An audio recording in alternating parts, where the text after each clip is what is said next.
I thought nothing could scare me, and then I went to Crow House. I was doing another stint in jail when I first heard about the house. My cellmate told me all about how he wanted to break into it as soon as he got out. That might sound a little weird, but Tommy said he had his reasons, and I didn't care enough to pry. In hindsight, I should have cared a lot more. At Lights Out, Tommy told me so many strange stories about Old Man Crowther and the house he had built by hand, but I only half listened as I focused more on getting to sleep. I used to make Tommy so mad by having a good night's sleep. He'd say something like, "Man, that story about the moving shadows didn't scare you?" Nope, it did not. None of them did. Mainly because I knew they were just stories kids told to other kids. Nothing like that was going to be as scary as my first purse snatch or the drug deal I negotiated with the triads, or the dozen other times I faced the barrel of a gun. But that fearless attitude tripped me up so bad after I got out of jail myself. Tommy showed up one day with another dude who was roughly twice my size. Yet Tommy introduced me as the man with no fear. So, of course, I couldn't back down from what I thought was a heist of the Crow House. Tommy wasn't leaving anything to chance. He sent me to City Hall. I was going to get the blueprints Crowther had to have submitted when he got his permit to build all those years ago. I zoned out while I drove. Must have, because I remember driving and then I was there. The receptionist told me that the permits and building department was just 2 rights and a left, down a hallway she pointed out. 2 rights, then a left. I repeated it as a mantra and found the office I needed. Soon enough, I had the blueprints in hand. I looked over them briefly, but I couldn't make heads or tails of it. The Crow House was built like a maze. I wasn't worried. I knew how to get around a maze. I'd just touch a right hand on the wall and eventually make it out. Boring and inefficient, but it'll work out in the end. Story of my life. So I left, repeating a new mantra, a right and then 2 lefts. But after that second left, I found myself turning to a bookcase-covered dead end. Confused, I went back and then to what I thought was the first left. After a while, I found myself back at the door to the permits and building department. I opened it for help, but a new hallway greeted me. It ended with a T intersection, but there was some red graffiti painted on the marble wall. It said, in my handwriting, "Don't go left, it just loops around." Suddenly, I jolted awake. I was laying on the ground in front of a T intersection with the same graffiti. Memories flooded my mind as I remembered getting back from City Hall, planning with Tommy, driving up to this cursed house and entering it.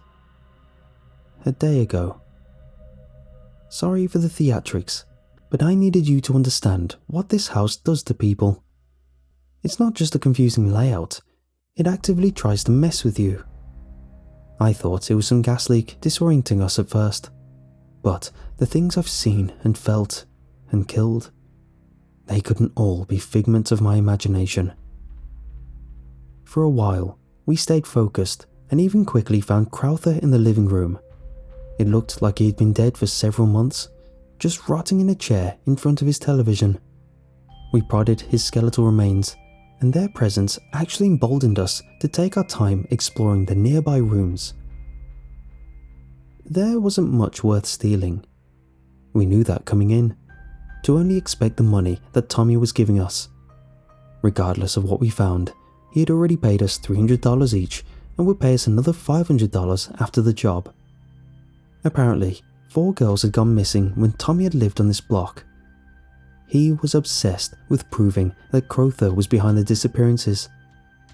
Obviously, I regret taking it, but it seemed like easy money at the time. We ended up leaving the blueprints in the living room because it seemed to be mistaken at every turn. The house seemed absolutely normal, so we didn't mind splitting up. I know, dumb move. But the sun was shining bright and we were 3 dudes convinced we were the scariest thing in that house. Tommy took the dude who called himself Thor, and they headed down to the basement, since that's where he was most likely to find the remains of a murder dungeon. I went straight to the upstairs and quickly searched the bedrooms, but found nothing. The attic stairs came down easily enough, but I found no windows up there, which made the darkness stifling. It seemed to swallow the dim beam that came out of my flashlight. Because the light couldn't reach the walls, I felt like I was wandering around an infinite void. To tell the truth, I liked the feeling. It was otherworldly, and I felt like my imagination was inspired for the first time in a long time. But this must have given whatever influenced us an opening. I turned around, expecting to see a softly glowing square showing how I could get down. Instead, I saw nothing but darkness.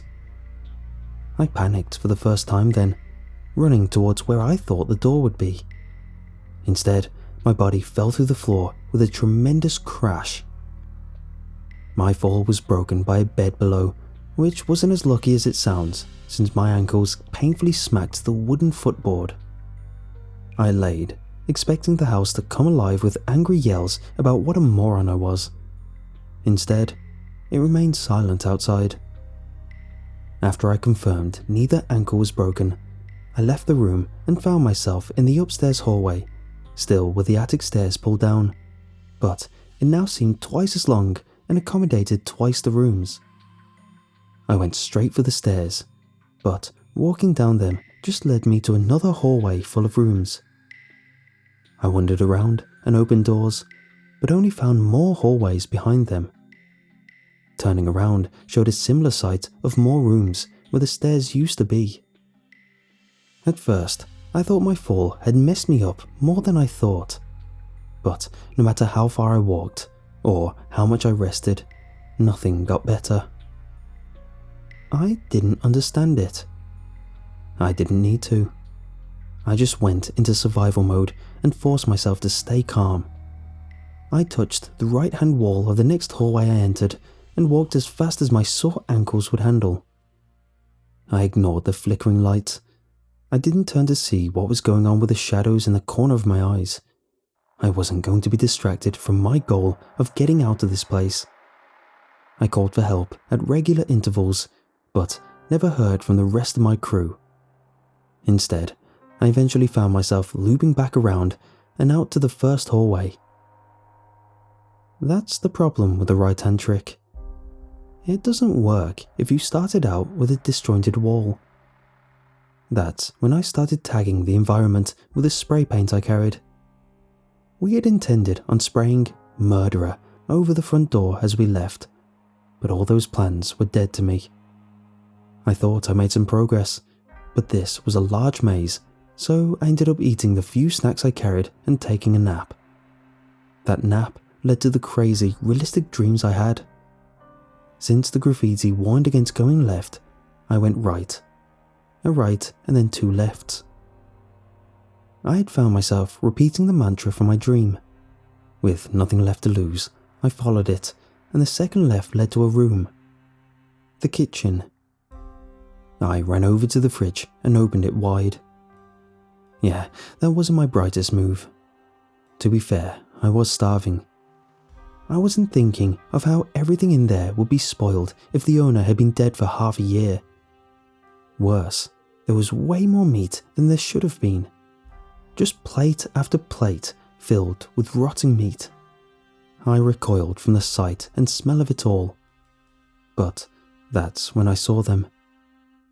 2 large pit bulls had walked into the kitchen and were already starting to bare their teeth at the sight of me. I still wasn't scared. These were flesh and blood enemies, things I could hurt. I thought I'd take that any day over head games. I pulled out my revolver, but the sudden motion caused them to charge. In my haste to react, I fired wide, and then I had both of them on top of me. I fell to the ground and sacrificed my right arm, using it to shield my face while I pressed the revolver against the nearest one's ribcage and fired again and again.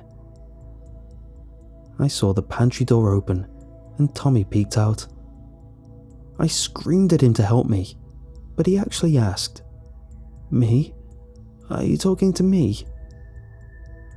Even with one of my arms being torn to shreds, I could have strangled him.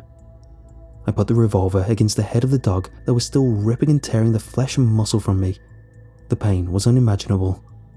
I fired once, and the bullet entered just behind one eye and exited out the other, grazing my elbow. But it didn't stop eating me. I fired again and again. Half its skull was gone, but the jaws seemed to work just fine regardless. The next time I pulled the trigger, my gun just impotently clicked. I started hitting the dog with the handle when Tommy called out, still from the pantry, "Are you done yet?" Furious, I yelled back, "It won't die, help me!" Tommy opened the door, walked right up to me, bent down and asked, "What won't die?" I stared at him, then looked back to the dog. It wasn't there. The other dog was no longer weighing me down either. I stood up and examined my mostly uninjured arm. The bullet graze was the only damage. I started to explain to Tommy, but he shook his head and said, "It's the house, man.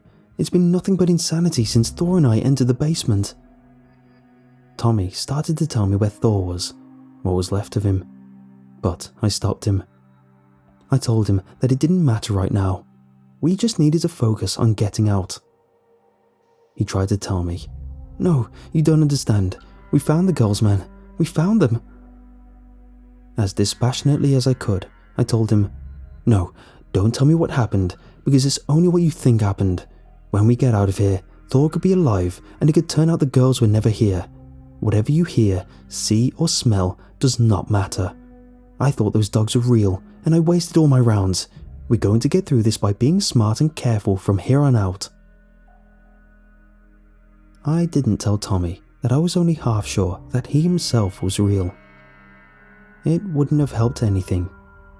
Either way, I was happy to have someone else around. We were just as lost, but the company helped.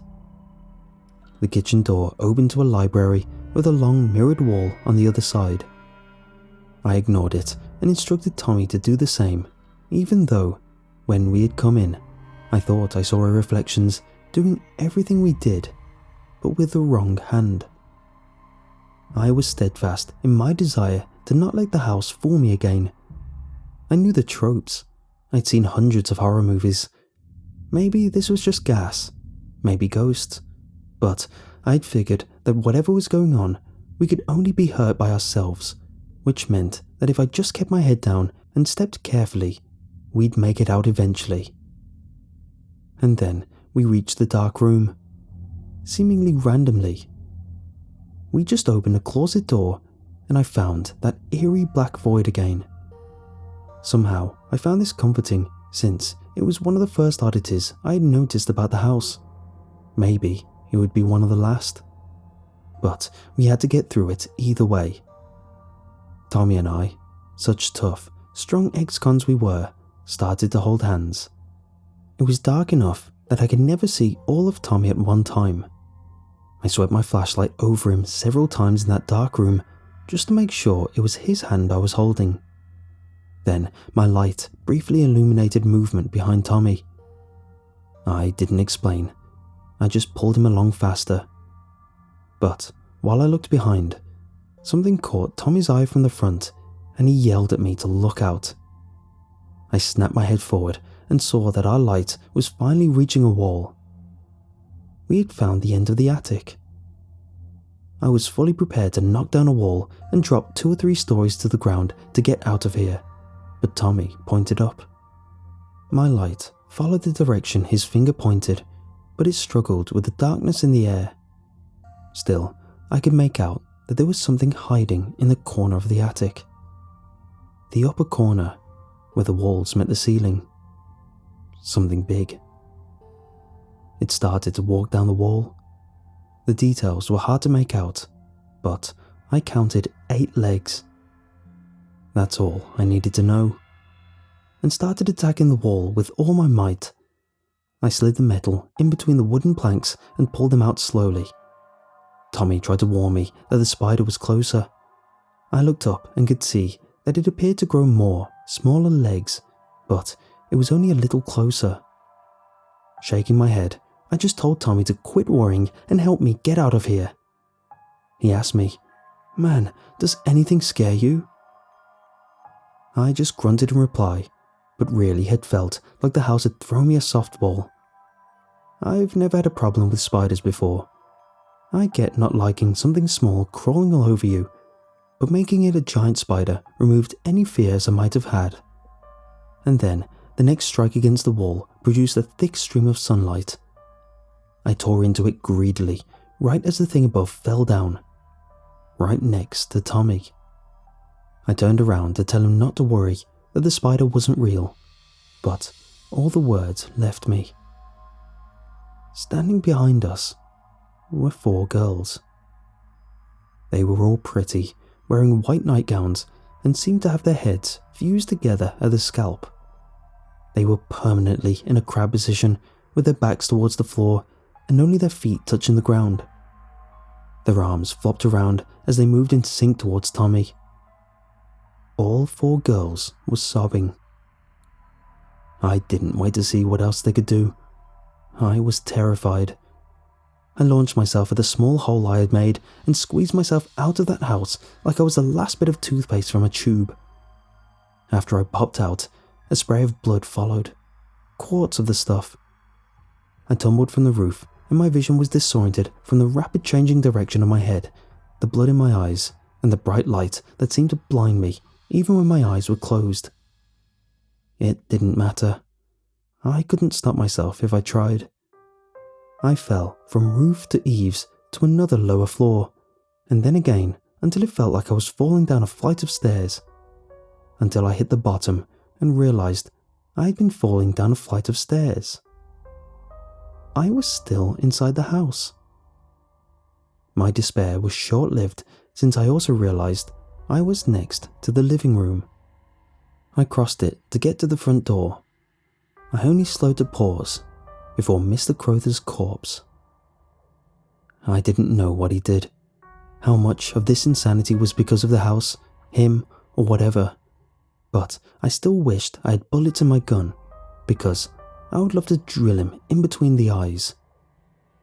That's when his grey, paper-thin eyelids opened and he stared at me with completely white eyes. That scared me pretty good. I grabbed the nearest thing to me and ended up breaking his left forearm and shoving the arm bones into his left eye. I pushed it in hard, trying to hit brain. Instead, there was a squeal of pain that sounded like it came from within the head, and green blood, for lack of a better word, squirted out from behind the ocular fluid. Whether or not that meant he would truly die, I left him still writhing in that chair. I needed to get out. It was almost welcoming to burst open the front door and see the sea of red and blue lights. I found out later that my gunfire resulted in the neighbours calling 911. I didn't mind. I needed the company. Even as they threw me to the ground and handcuffed me, I was happy. At least, until I got paranoid about all this just being another hallucination of the house's design. Now, there's a lot that scares me. Spiders and things that look like spiders scare me. Going to sleep and waking up scares me. Stairs scare me. But I get to stay locked up where it's nice and mostly safe for a long time. They have no idea how I twisted Thor into the pretzel they found, and they never found Tommy's body, so the death penalty is out. Still, it didn't look too good to have all of Tommy's blood covering me. They keep me in solitary because I keep splitting my cellmates' heads open to check for little men that might have green blood, just in case. But at least my insanity defense looks to be strong. I'm hoping I can get transferred to a more comfortable hospital soon. In the meantime, I just have to be on the lookout for any logical inconsistencies. The house isn't going to trap me again so easily. If I'm still there, I need to find out as soon as possible to escape. Wait, it's not helpful to think like that. I must remember I'm safe. Of course I'm out. It's been weeks since I left the house. I think it's been that long anyway. It's really hard to keep track of time all alone in here. Oh, sorry, I'm not thinking clearly. I can just check the calendar on this laptop. But this laptop... How did I get a laptop in solitary confinement? Wait, where am I? Where am I? Where am I?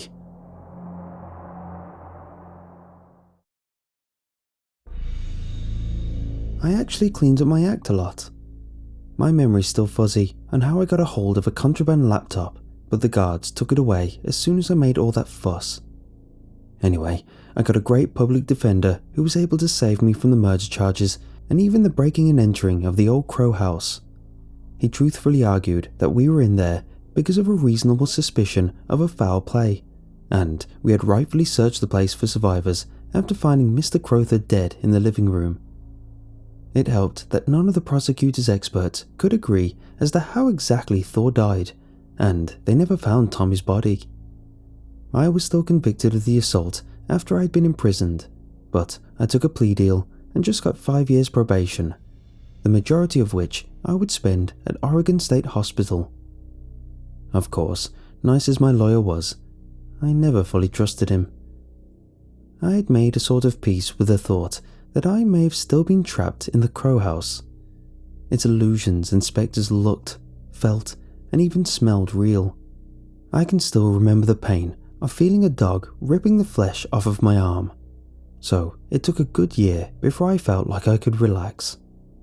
You can only be paranoid for so long. Then you just get tired of all the fear. I decided that if I was in a hallucination, I would just wait and see where it all went. And truthfully, I figured that if the house could create illusions this good, then I was a dead man no matter what I did. Either way, I managed to make life work at the hospital for long enough. Eventually, my memories of the house faded, so I could start to sleep naturally again. I made lots of progress with my therapist about issues that plagued me before the Crow house, and I eventually got a clean bill of health from the hospital. I got a job as a librarian of all things. I'm heavily tatted, but none on my neck or face, so I go to work in a long-sleeve sweater with white gloves. I've always considered myself an intelligent brute, but after a haircut and a shave, I actually looked like I belonged there. I didn't completely let the Crow house slip from my mind though. I used my position to study up on that location and found some pretty interesting stuff. Police reports and newspaper articles revealed that the land the Crow house was built on had been terrorizing people long before Mr. Crowther owned it. Probably the most interesting of which was an incident with the people who owned the land before Mr. Crowther. Only the husband made it out of a house fire that he freely admitted to setting himself. He had a wild tale about moving across the country for his job, only to find his new office was a maze of cubicles that he couldn't get out of. According to him, half his new co-workers were out to kill him, while the others seemed just as scared and lost as him. He said he must have wandered those grey walls for days without ever finding an exit.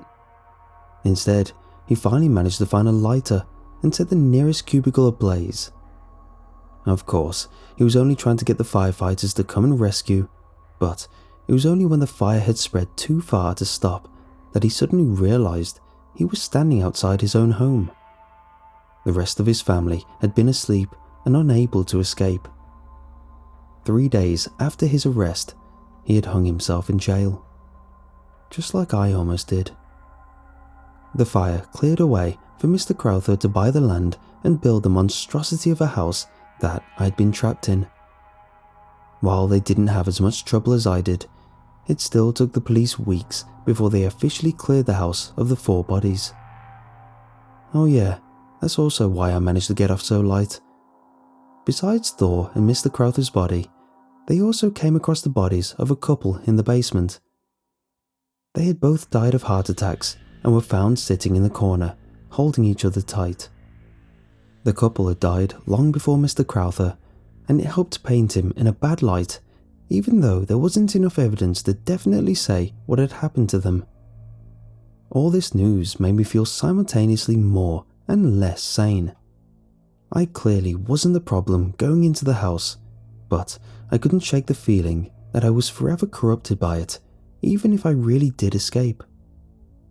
You might be wondering why, if I suspected I was still in the house, I would trust anything I was reading. Well, I'd never read anything like this before. I figured that when I was speaking to someone, if I was still in the house, then it was like speaking to the house. Same thing with reading. The information had to come from somewhere. True, it could have been the house messing with me, but I thought it was more likely that it would brag about itself. All of it got pushed to the side when I met Sandy. Every day, she would bring a kid in for my library's storytime hour. I finally got the nerve to just talk to her. Not only did I think she was the prettiest thing I had ever seen, but I was worried that she was the trap that the house was building to. I was lonely enough, though, that I just went for it. Illusion or not, she was beautiful, and, as it turned out, very single. We started dating, and suddenly, the world got a lot brighter. It felt more real too. I got to know her son, Mason, and he actually seemed to like me. So, you know where this is all going. First, life got great. Then, Sandy and I married. I won Oregon's Librarian of the Year. I found out Sandy was pregnant with a girl. My life was now perfect. Too perfect. I had never forgotten about the Crow House. It was always there in the back of my mind.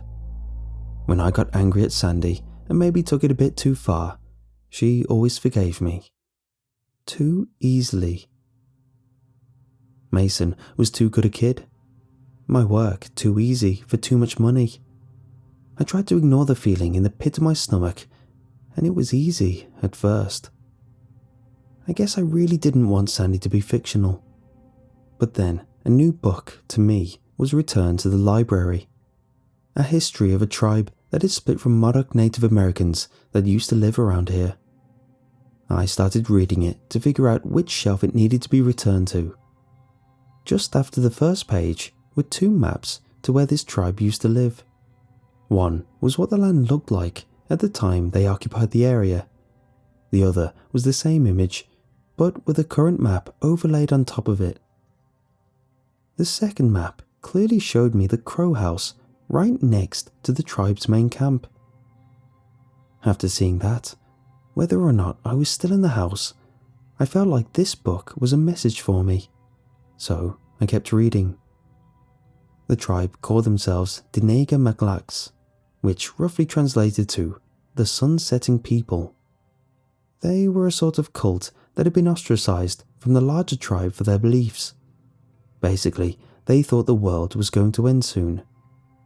However, their leader had once come upon a cave with long, twisting passages, and this man had an epiphany on how to save the world, at least temporarily. He immediately started making sacrifices of the young women in the tribe, and when the world didn't end, his efforts were declared a huge success. He didn't just kill the girls though. They were drugged and then carried deep into the cave with plenty of food and water. When she awoke, the girl would be free to try and find her own way back. However, the author of the book theorized that the whole maze was rigged. Maybe with a stone that covered the entrance. Nowhere could they find any evidence that anyone survived this exceedingly slow execution. Plus, the tribe wouldn't have wanted a survivor. The whole point was to have the young woman to have hope, but ultimately fail. For her to constantly pray for the god's guidance, and for these prayers to get increasingly more heartfelt and desperate as time went on. Basically, they were trying to wring every last drop of devotion out of their sacrifices. And it worked. Or at least appeared to. They figured the gods wouldn't want to destroy the world as long as it could still produce praise this pure. Either way, using the death maze got so popular that they eventually had to kidnap young women from other tribes and then use people of all ages and genders to keep a steady flow of wretched prayers coming. This led to a war with the larger tribes, and the Dinigamakalax were finally wiped out. Their conquerors feared the cave though. They thought it haunted with hundreds of lost souls that were still trying to find their way out, so they filled the entrance and stayed far away. At this point, it came as no surprise that the location of the cave was exactly under the crow house. The book did have one last shock for me though. Immediately after finishing it, I looked at the author to see if I could maybe find them later. The book was written by William Crowther. There was no author photo, but it couldn't have been a coincidence. I practically threw the book away from me. The house was taunting me. Somehow it had delivered the book to me. The easiest explanation was simply that I was still in the house. I tried to reject that idea once more. I left work immediately and drove home. Sandy was on the phone with my confused boss when I got there, but she was already telling him that I wasn't feeling well. I just went to our bedroom and flopped in the bed to try and think things through. Soon, Sandy joined me and asked what happened. I had never talked to her about my stay in the mental hospital, or what happened at the Crow House. She had known about all my other stints in prison, but that's it. So, I finally told her. When it was over, Sandy looked scared, but she told me that she believed that I believed it happened. Then she said she had some good news. My boss told her that it was clear I was having some trouble at work today, so I should go ahead and take tomorrow off too, so we can get a 3-day weekend. Sandy started to say how we should use that time to relax together, but I cut her off. I told her something along the lines of, "Don't you see how wrong that is? Bosses don't give you time off if you leave work. They fire you." We argued for a bit more, but I felt silly arguing with the house, because that's who I had to really be talking to. The house was pretending to be my wife. I told her that I was onto her. She had trapped me before, but wasn't going to trick me anymore. The thing that called herself Sandy burst into tears. She told me that I was scary. She begged me to think of our unborn child, of Mason. I almost tore into her head then and there to see if there was anything alien about her biology, but the house head Mason burst into our room while I was wrestling Sandy to the ground. In the end, I couldn't go through with it. Real or not, I don't want to see Sandy hurt. After getting up and all of us calming down, I promised I would get better. She gave me an ultimatum. Our child would be born in about a month, so she would stay with her mother during that time, and I had to use every resource I had to get better by then. Or else, I wouldn't be allowed to be a part of this family anymore, or even see the baby. Like it's actually mine. I just went along with a plan to get some peace and quiet.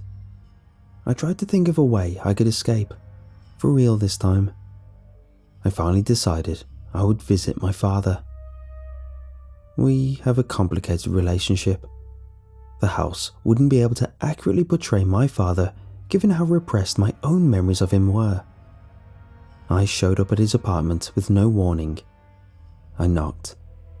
He opened the door angrily, but just stood there in shock for a moment. Then, he started crying.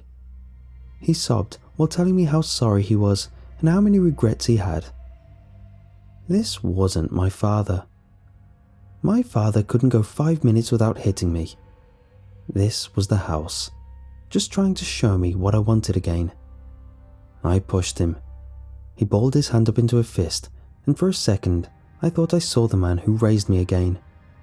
Yet, this imposter just dropped his fist and tried to pull me in for a hug. He kept apologizing and asking for my forgiveness.